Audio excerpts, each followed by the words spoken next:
Hello friends, आज हम topic discuss करें क्लास 12 से। चैप्टर लिया है हमने क्वांटिटेटिव एंड डिफरेंशिएबिलिटी। एक बेहतरीन सा 3 मार्क का क्वेश्चन लिया है, जरा देखते हैं बोर्ड पर। Explain the quantity of the function f x equal to mod x at x equal to 0। अब मॉड फंक्शंस के लिए सबसे पहला कंसेप्ट ये है कि मॉड फंक्शंस को आपको पहले 2 स्टेप में तोड़ना पड़ेगा, मतलब 2 हिस्सों में तोड़ना पड़ेगा। वो किस तरह से? ये तो सिंपल मॉड एक्स ही दिया हुआ है, तो तोड़ना बहुत आसान है। कोई भी फंक्शन जो मॉड में हो वो पूरा एक बार पूरा का पूरा पॉजिटिव होगा और एक बार पूरा का पूरा नेगेटिव। अगर वो पॉजिटिव हुआ तो वैल्यू हमेशा 0 से बड़ी या फिर 0 के बराबर होगी, और अगर नेगेटिव हुआ तो वैल्यू 0 से छोटी होगी। भाई क्लियर सी बात है, नंबर लाइन पर अगर कोई चीज पॉजिटिव है तो पक्की बात या तो वैल्यू 0 होगी या तो 0 से बड़ी होगी, वही लिखा है। लेकिन अगर उसकी पूरी वैल्यू नेगेटिव निकली तो गारंटी है 0 से छोटी ही होगी। बस इस बात को चेक करते हुए हमें अपने फंक्शन की क्वांटिटी चेक करनी है। जरा फंक्शन सही से डिफाइन कर देते हैं। तो f x is equal to क्या लिखें भाई, अगर वो x है तो ग्रेटर देन इक्वल टू 0, और अगर वो माइनस एक्स है तो लेस देन 0।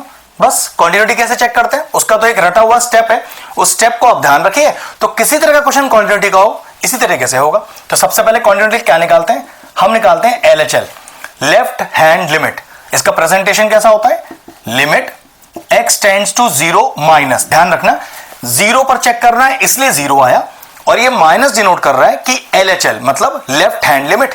तो प्रेजेंटेशन कैसा होता है, fx। फिर अगले स्टेप पर लिमिट h टेंड्स टू 0। ध्यान रखना ये लिमिट h टेंड्स टू 0 ही लिखना है अपने को, क्वेश्चन कोई सा भी हो अपने पास, ठीक है। फिर यहां क्या चेंजेस आएंगे, f 0 माइनस h, मतलब जिस पर चेक करें वो माइनस और h। हमेशा ऐसा ही होगा हर कंसेप्ट में और हर क्वेश्चन के लिए, ठीक है। अब चेक करिए 0 से माइनस लिखा है ना, तो 0 से छोटा फंक्शन, तो ध्यान रखो x की वैल्यू 0 से बड़ी या 0 से बराबर तो इसे यूज करना है, और x की वैल्यू अगर 0 से छोटी है तो ये फंक्शन यूज करना है। हम कह रहे हैं भाई 0 से छोटा, 0 माइनस इज 0 से छोटा, तो पक्की बात है फंक्शन कौन सा इस्तेमाल होगा, माइनस का x। लेकिन जो x है वो तो अब 0 माइनस h बन चुका है, तो जहां जहां x आना है वहां आप 0 माइनस h लिख दीजिए।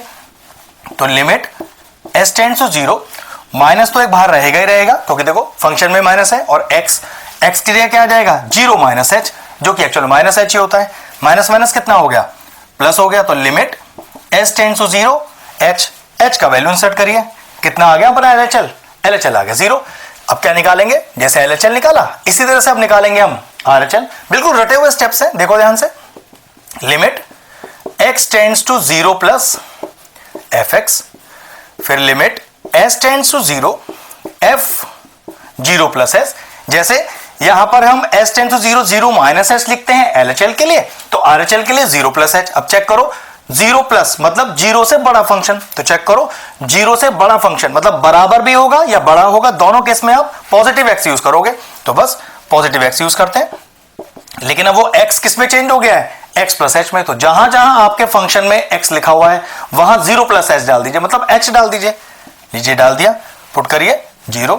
चेक करिए क्या LHL RHL बराबर तो नहीं हो गया, तो आप लिखोगे कि since LHL is equal to RHL, hence the given function fx is continuous at x is equal to 0। Question finish हो गया। कह रहा है एक्सप्लेन द कॉन्टिन्यूटी, तो कॉन्टिन्यूटी क्या है कि yes the function is continuous at x equal to 0। Question finish.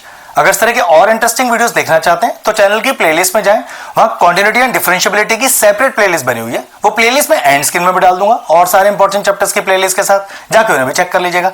एक ट्रिकी सा 3 मार्क का क्वेश्चन था, फिनिश हो गया। वीडियो फिनिश करते हैं।